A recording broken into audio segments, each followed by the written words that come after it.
Tany amin'iny renivohitra ny fagatra Sofia Ansihiny mo dia rongony roa taona nidorana avy ao amin'ny fagatra Diana ireto rongony roa taona ireto izay sary no zandary tao amin'ny fagatra Sofia ho fisorohana ny fiparitahana zava-mahadomelona izay mitarika ny tsy fandriam-pahalemana dia nidorana ny andro ny 9 Desambra 2024 ireo rongony ireo. Ny filoham-pirenena teo aloha Andriamatoa Andry Rajoelina mo dia isan'ny ireo nahazo fanasana hiatrika ny fikonan-doham-pirenena, isan'ny ireo nantsona hiatrika ny fikonan-doham-pirenena nomboka rahampitso alarobia araka ny lohatenin'ny gazety L'Express de Madagascar ny androany. Tsy ahivina fa efa nilaza ny ministry ny fitsarana Ramatoa Fanerisoa Erneve tao amin'ny RFI ny herinandro lasa teo fa hosokafana ny dingana mizotra mankany amin'ny famoahana didy fampisamborana iraisam-pirenena ho an'ny ity filoham-pirenena teo aloha ity, tsy iza moa izany fa Andry Nirina Rajoelina. Izao moa dia isan'ny ireo nahazo fanasana hiatrika ny fikonan-doham-pirenena ity Andriamatoa filoha teo aloha ity. Ny resaka fikonan-doha na concertation moa dia hanomboka amin'ny fomba ofisialy amin'ny alarobia 10 Desambra ho avy izao ny fikonan-doha hoy ny minisy-panjakana miadidy ny fanavozana, tsy iza moa izany fa Hanitra Razafy Manantsoa nandritra ny fivahinianany tao amin'ny televiziona malagasy sy radio nasional na malagasy no nanambarany izany.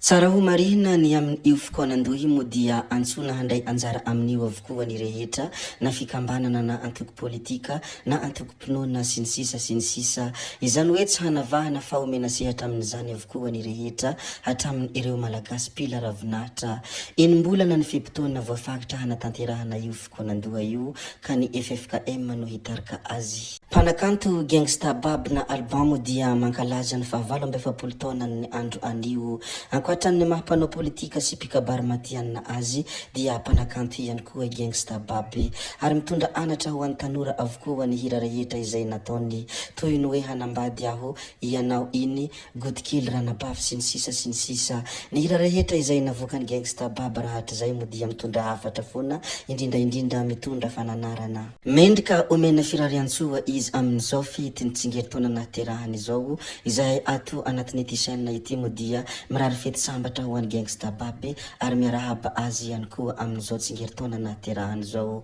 Aingane ho tratrany maro hatrany miherinkerina, aingane ho ela velona ho be fanapahana, ho masintana mandray masimbava miteny ho ela velona amin'ity tany ity.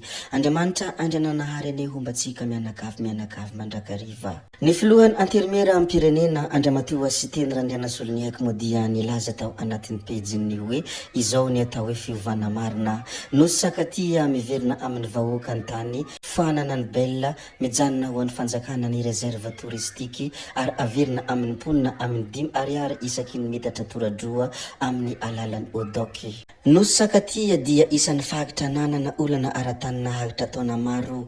Ankehitriny ny fanjakana dia nanao fanapahan-kevitra mazava fanana ny bella mijanona ho an'ny fanjakana ny tany fonenana sy ny fizahantany ary haverina amin'ny mponina ny tany amin'ny alalan'ny opération dominiale concertée amin'ny sandam-bolona 5 ariary isaky ny metatra toradroa. Izao ny atao hoe fiovana marina, fanarenana, rariny ary fiandrianan'ny pirenena hoy na hafatra izay nambarany filohan'ny anterimeran'ny pirenena tao anatin'ny pejiny.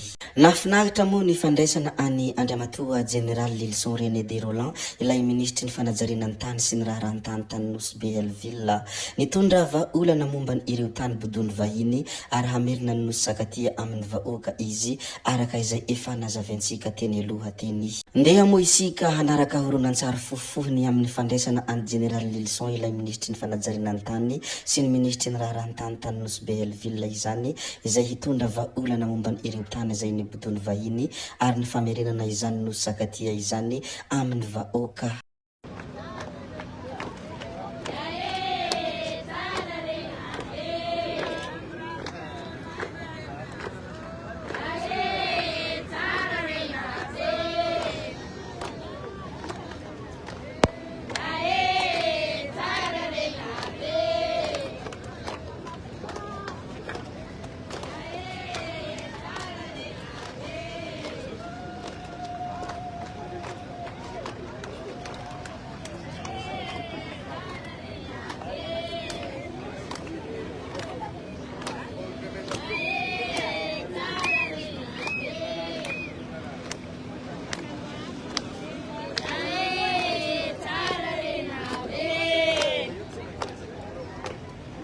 Hirisadesaka ny mikasika any Colonel Mikael Moisika tsy hironany tanora amin'ny zava-dratsy ny fanatanjahantena hoy ny filoham-panjakana Colonel Mikael.